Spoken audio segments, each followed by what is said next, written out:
四時養生，去到春天就輪到養肝嘅季節，肝氣舒暢，整個人嘅心情同埋氣血咧都行得更加順暢。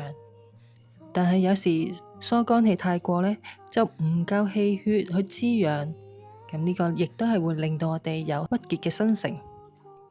養血最快嘅方法唔係食啲乜嘢去補，而係靜心。靜心養血又唔一定淨係打坐啊、冥想啊、做瑜伽呢啲先至可以靜心，專注都係其中一種。今日嘅深蹲運動包括埋專注喺手上面。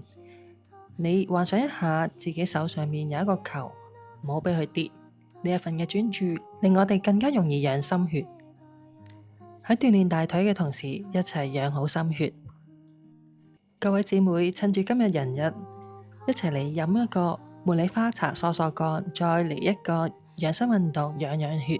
祝大家身體健康、快樂、幸福。